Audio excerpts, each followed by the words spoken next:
ओम शांति। पतित पावन बेहद का बाप संगम युग पर आकर हमें कर्मों की गूढ़ गति समझाते हैं, जिससे हम अपने पाप कर्मों का खाता कर्म, श्रेष्ठ पुण्य कर्मों का खाता जमा करने का पुरुषार्थ करते। तो आइए रिवाइज करते हैं आज के 7 जुलाई 2026 के मधुर महावाक्यों को। हमें किस बात का नशा होना चाहिए? हमारा बाबा हमें विश्व का मालिक बनाने आया है, हम उनके सम्मुख बैठे हैं। कर्मों की गूढ़ गति को जानने वाले कौन सा पुरुषार्थ अवश्य करेंगे? याद में रहने का। कर्मों की गूढ़ गति को जानने वालों को कौन सी बात पता है? याद से ही पुराने हिसाब किताब चुकतू होते हैं। आत्मा अगर पुराने हिसाब किताब कर्म भोग चुकतू नहीं करेगी तो सजाएं खानी पड़ेंगी और पद भी भ्रष्ट हो जाएगा, पुनर्जन्म भी ऐसा ही होगा। कौन सी आत्मा मुक्ति जीवन मुक्ति को नहीं पा सकती?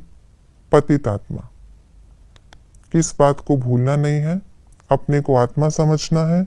आत्माएं एक बाप की संतान है।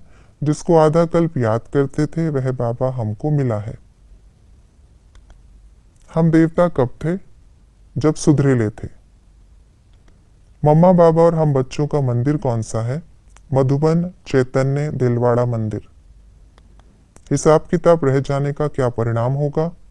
सजा खानी पड़ेगी। कर्म भोग कर चुकतू करना होगा। ऊंच पद नहीं मिलेगा। जगदम्बा सरस्वती कौन है और क्या करती है? कामधेनु है।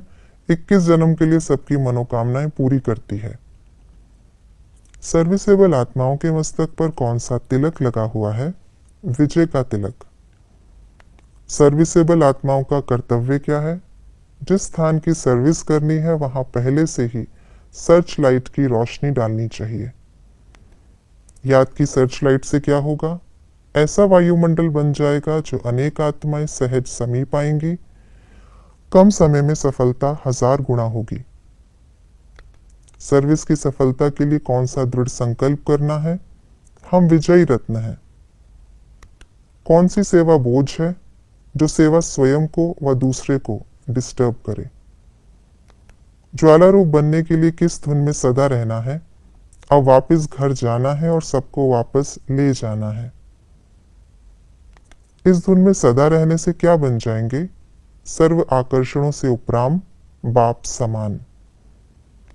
वापस घर जाना अर्थात उपराम। संगम युग में क्या होता है?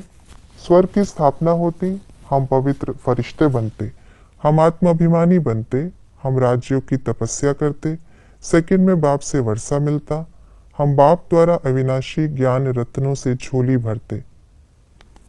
शिव बाबा संगम युग में आकर क्या करते हैं? पढ़ाते, पावन बनाते, लायक बनाते, बहुत धनवान बनाते, बहुत सहज शिक्षा देते, स्वर्ग की बादशाही देते, स्वर्ग का मालिक बनाते, हम बच्चों को अडॉप्ट करते, कर्मों की गूढ़ गति समझाते, पत्थरनाथ से पारसनाथ बनाते, गुलगुल बनाकर साथ ले जाते, पत्थर बुद्धि से पारस बुद्धि बनाते। आज की मुरली के अनुसार सतयुग और कलयुग का कॉन्ट्रास्ट इस प्रकार है। सुख दुख, पावन पतित, पूज्य पुजारी, निर्विकारी विकारी, अमरलोक मृत्युलोक, पारस बुद्धि पत्थर बुद्धि। हमें किन बातों की धारणा करनी है?